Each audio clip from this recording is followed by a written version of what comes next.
Hey guys, it's Melissa here from melissaoatman.com. Welcome to Awaken Your Inner Awesomeness, a daily podcast devoted to spirituality and self-help. If you're new, I want to welcome you. If you're returning, welcome back. So today I wanted to talk to you about PTSD and trauma and the effects of trauma on the brain and how we can work through trauma. Even if you've never experienced trauma yourself, chances are you know someone who has. And it's possible that if you work in a field like teaching or in the medical field, you will be exposed to people who have. So this is very informational for all of you. I have learned a lot because I've had to also go through this with my own children. And so in doing that, I've done a lot of research on this. So you may be asking yourself, what exactly is PTSD, in case you don't know? It stands for post-traumatic stress disorder, and it is a mental health condition that involves disturbances in threat perception, threat sensitivity, self-image, and emotional functioning. It can be very serious because it can lead to a disruption in the ability to have healthy, satisfying relationships or to tolerate life's uncertainties, failures, and rejections without excess stress. It can cause phobias, sleep disturbance, negative mood, anxiety, and it can also lead to attention or concentration difficulties.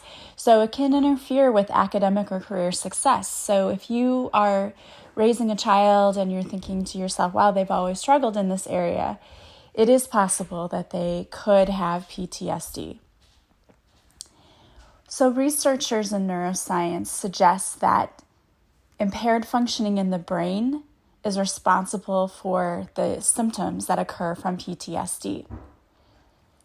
So getting even deeper into this, PTSD develops in response to a trauma that may have occurred recently or it could have occurred in the distant past.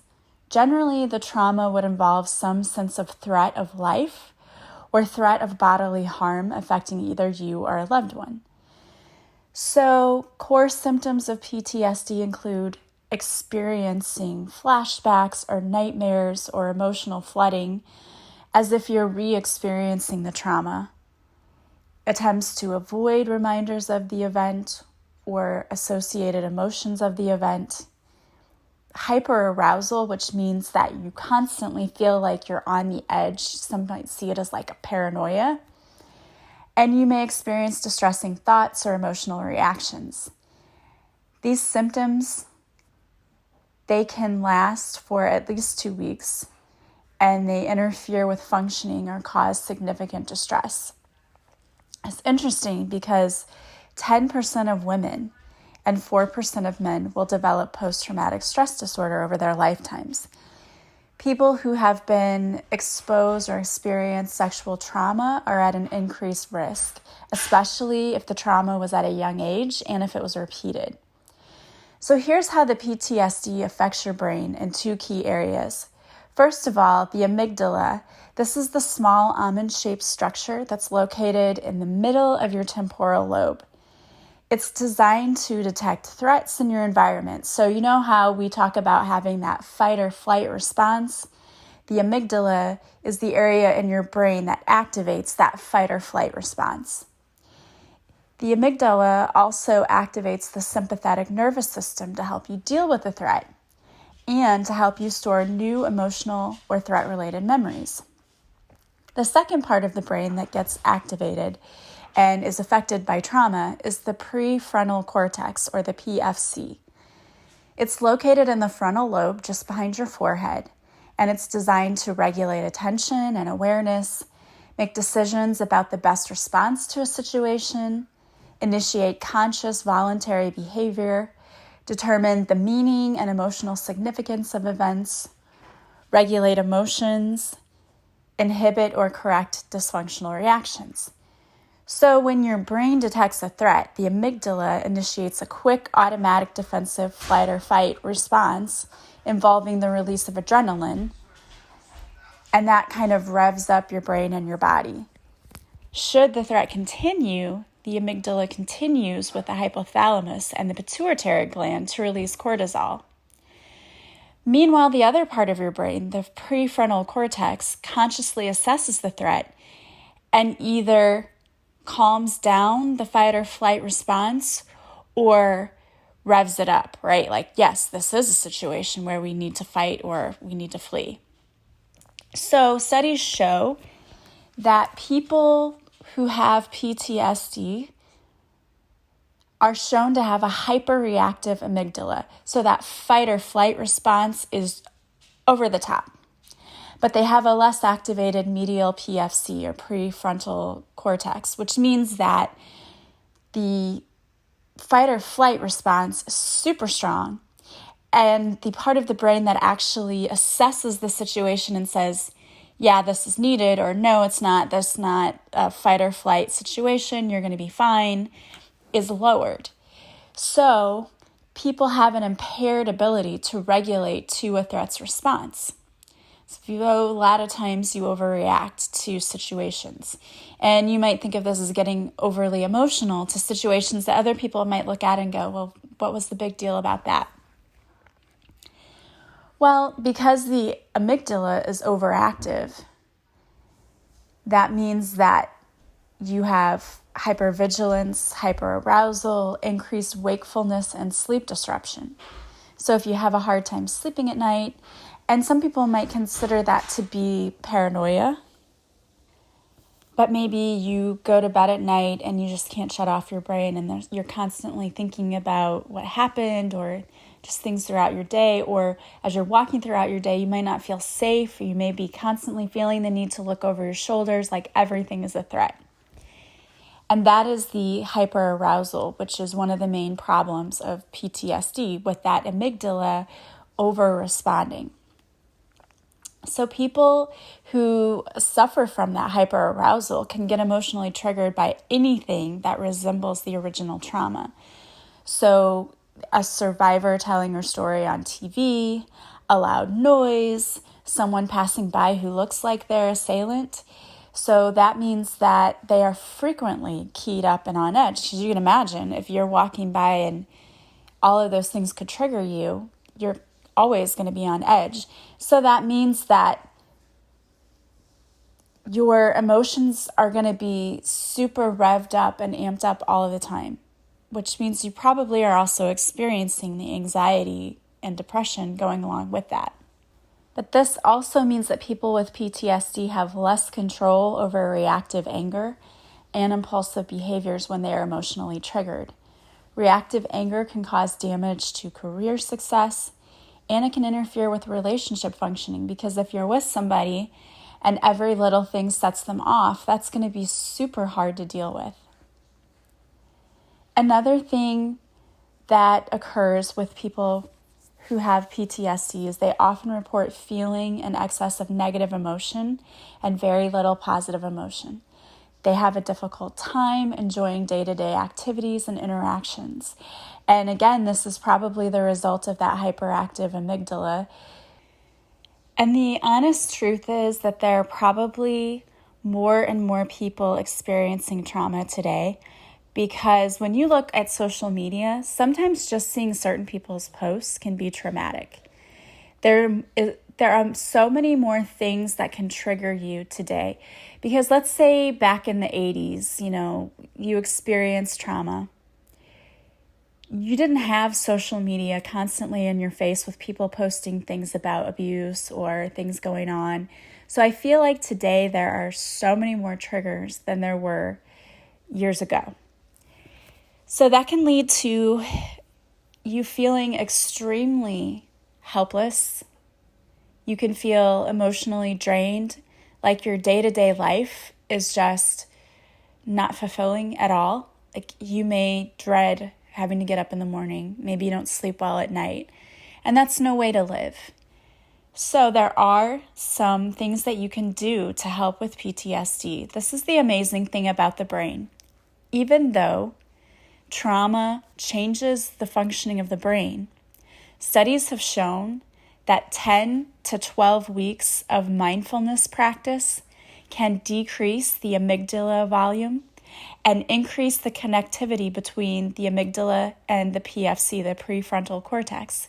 So mindfulness seems to make the amygdala less reactive and the prefrontal cortex more able to calm down the threat response.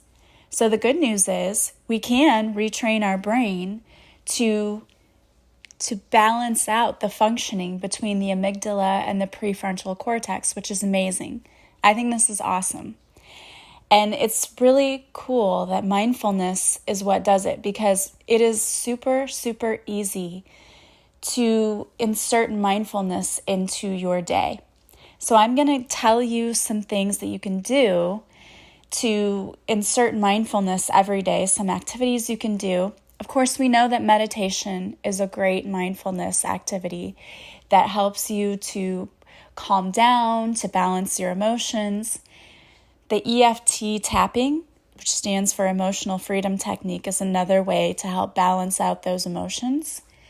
But here are some simple things. Mindfulness is really all about minding your mind. Your brain can actually cause you to focus on negative things and make your situation seem worse than it is. So mindfulness, or minding the mind, is the act of being present in your everyday moment to see that nothing bad is happening to you or around you. That's our brain reacting to that trauma that we had in the past and saying it's going to happen again and trying to keep us safe. But the truth is it's not happening again. It's just our brain trying to help us be super hyper vigilant, but that doesn't really help us. So what being mindful does is it brings us back into the present moment to realize, hey, I'm okay. I'm safe right here. Nothing's happening to me. So I'm going to talk to you about some mindfulness activities that you can do. Now, the first one is super interesting. Now, this is called the raisin exercise. You can do this with anything, but I'll tell you why they call it the raisin exercise. The object of this exercise is to bring your mind to the present and to what is right in front of you. Now, they use a raisin in this exercise because a raisin is something. Who thinks about a raisin? Nobody, right? You don't go throughout your day and go, hey, I wonder about raisins. Nobody does that. Unless you're just obsessed with raisins, which I don't know. Anyway, so you take a raisin and you put them in your hand and imagine that you've never seen a raisin before. So if you've never seen a raisin before, I want you to look at it and I want you to write down how the raisin looks. How does it feel? How does the raisin feel when you hold it against your skin? What does it smell like? What does it taste like? So you're focusing on this raisin for the whole time, and it's meant to bring your mind to the present, to what's right in front of you. Now, you don't have to use a raisin, but I think that's an interesting idea. You can use anything you want. What you're doing is you are taking your brain's energy and you're focusing on what is currently in your hand and making a point to notice everything about what's currently going on right in front of you. So if you're doing that, you are not likely to be able to expend your time and energy and attention on worrying about other parts of your life. So it's teaching you to focus on what's right in front of you currently. And your mind may wander sometimes, which is natural, but you just gently guide it back to that. Okay, what's the raisin look like again? And I have done this with my daughter before when she went through panic attacks. I didn't do it with a raisin, but I had her focus on one thing in the room. And I asked her to describe the thing in the room. What does she think about the thing in the room? And what it's doing is redirecting your brain so that your brain isn't going to what's going to happen in 5 minutes, what's happening tomorrow. It's bringing it back to the present. And that's what being mindful is all about, is being present in the present moment, minding your mind. Another thing you can do is a body scan.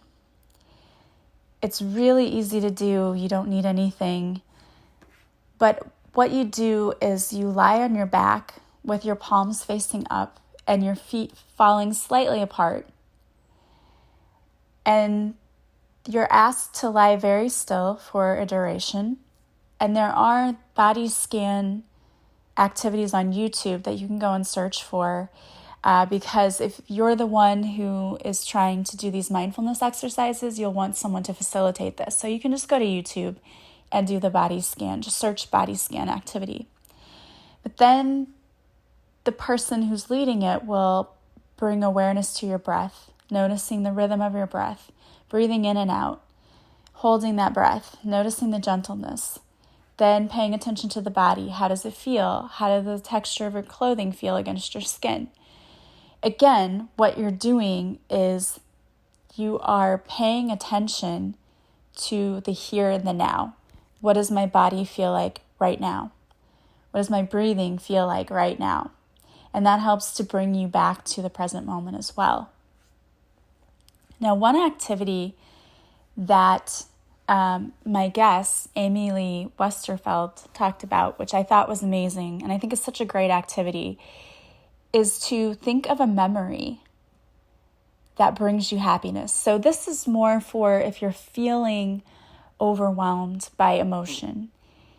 Just close your eyes and take a deep breath. I always say it starts with breathing and coming to this place of the here and the now. So close your eyes, take a nice deep breath in. And I always say as you exhale, imagine that you're exhaling all of your worries and stress and problems. You're just letting it all go.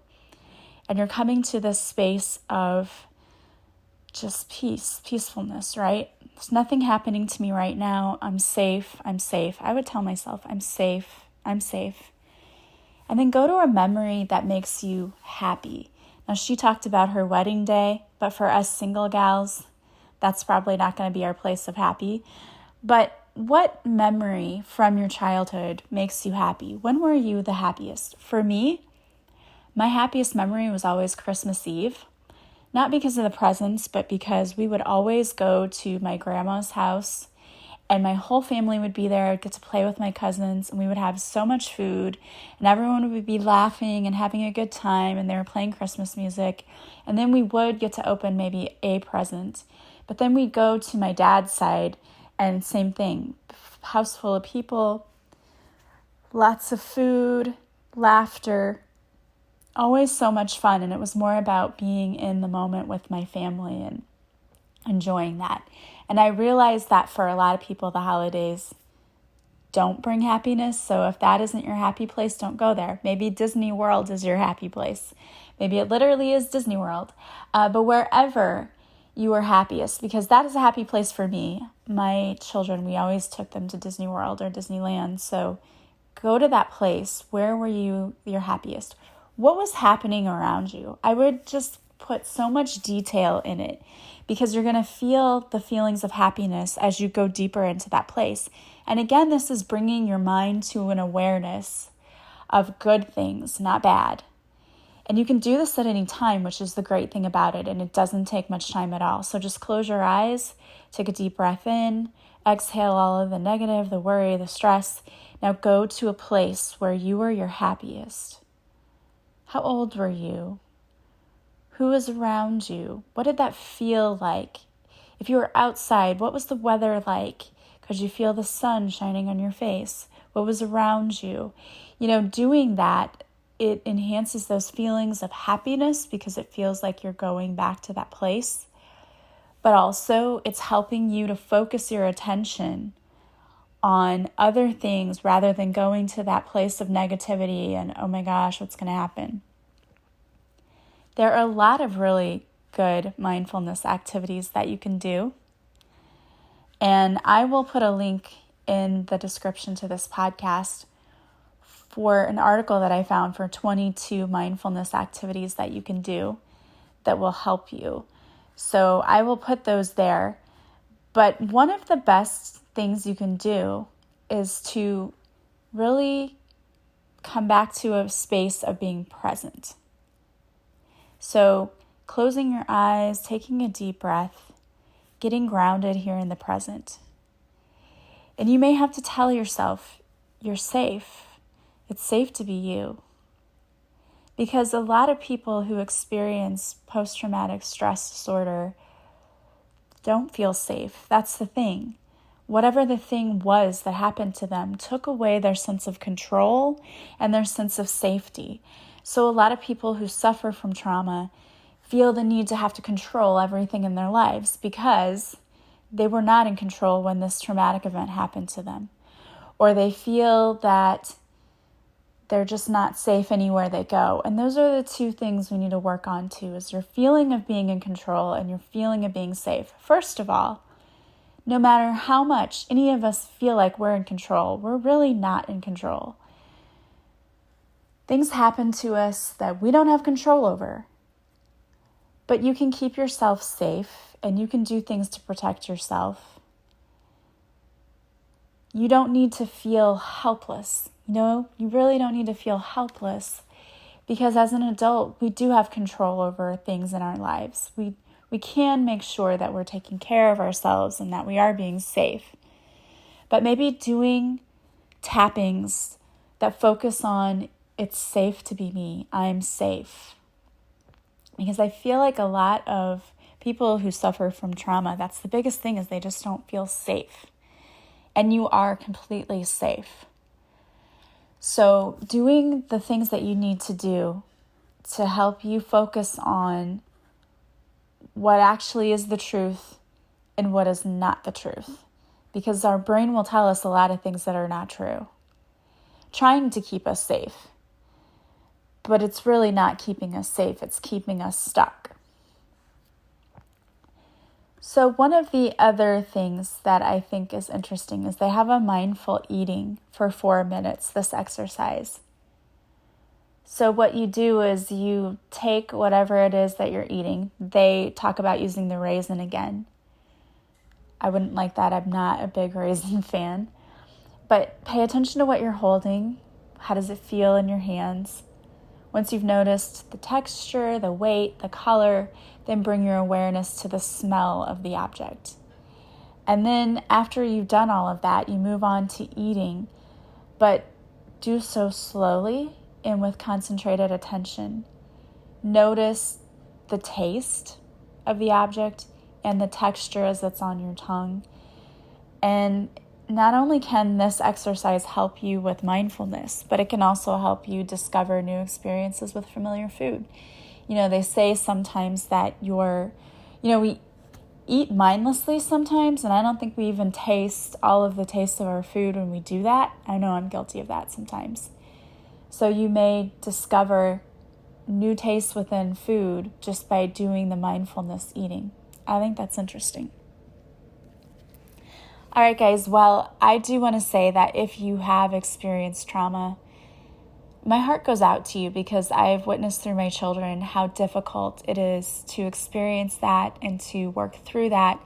But I am seeing so much progress in them, and I know that you can experience progress and even recovery. And mindfulness is an amazing thing because, as I said earlier, mindfulness interventions that last 10 to 12 weeks have been shown in studies to decrease the amygdala volume. So that means that you can experience less of that fight or flight response, less of feeling on edge or hypervigilance. You could get sleep back to normal, right? Because I think a lot of people who experience PTSD, the number one thing is you don't sleep right. And that affects all areas of your life if you're not sleeping. So try to really work in these mindfulness practices. And if you need a little help, my course, Love Your Life, is on sale right now. It's still only $33 because I just want everyone to be able to take advantage of it. I think it should be affordable because I think everyone needs a program like this. And it's all about mindfulness and how to incorporate that into your everyday lives. So go check that out. It's on my website, melissaoatman.com. Go to the offerings page. Once you click on it to buy it, then you will receive an email that gives you your membership login, and you have access to that for the rest of your life. And I still go in occasionally and add more resources there, so make sure that you go check that out. All right, guys. Well, I wanted to thank you for joining me today. I did pull a card for you, And the card I pulled is from the Crazy Sexy Love Notes deck by Chris Carr. It's Elevate Your Energy. Your thoughts are vibrations that attract positive or negative energy. Notice your current emotional state. Clear any negative thought through conversation, movement, breath work, prayer, meditation, and so on. Then guide your thoughts back to love and abundant possibilities. When you elevate your energy, you attract abundance, health, and prosperity into your life. I love that. There are so many ways that we can elevate our energy. So if you've been feeling just blah lately, which I know that I have been feeling a lot of things, there's a huge energetic shift going on right now, and it's really causing a lot of symptoms in people. You might be experiencing flu-like symptoms. You may have a headache. You may be fatigued. You may not be able to sleep at night. I don't know about you, but for me, I get these brilliant ideas that come to me when I'm trying to lay down to go to sleep. And then I end up staying awake.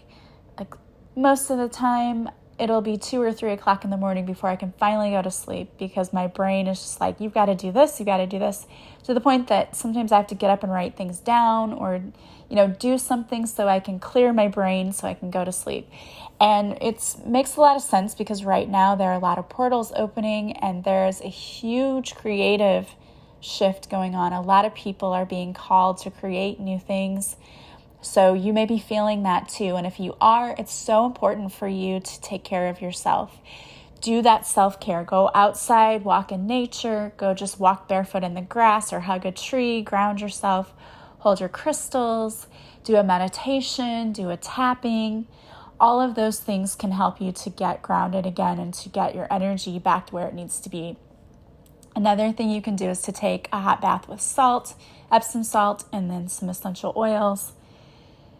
Do whatever you need to do, but we're going through this huge shift, and many people are awakening even more now, and they're receiving downloads, and you may be one of those people who are feeling that. So it's super important for you to take care of yourself. All right, guys. Well, I want to thank you so much for being here with me. As always, if you like this podcast, please subscribe. Please share it with others. Please leave a review from wherever you're listening. If you're listening on iTunes, give me some stars. That really helps me, and I appreciate you so much for doing that. Also, if you would like to work with me, you can go to my website, melissaoatman.com. There you will find a list of services I offer. I do the energy clearings. It's Reiki is what it's listed under, but if you get a Reiki session with me and you tell me, hey, I want you to clear my energy, that's what it is. Reiki is clearing your energy. I also align and clear your chakras when I do Reiki. So a Reiki session with me is not simply Reiki. I do the Reiki and I will focus on the parts of the body you need me to, but I also will clear your energy and clear your energy chakras. And then I also give you a guided meditation at the end just to relax you even more. So if you're interested in that, check that out on my website. I do life coaching. I do past life regressions and readings if you'd like a card reading. And everything I do is intuitive. So if we do a coaching session, I'm always calling on my team. I get intuitive guidance about what you need to help you live your best life. So check that out. You can go to the offerings page and purchase a session. When you're ready to book, simply email me or contact me through social media. We'll schedule your session. All of my sessions are done through Zoom online, so you don't have to worry about being in person.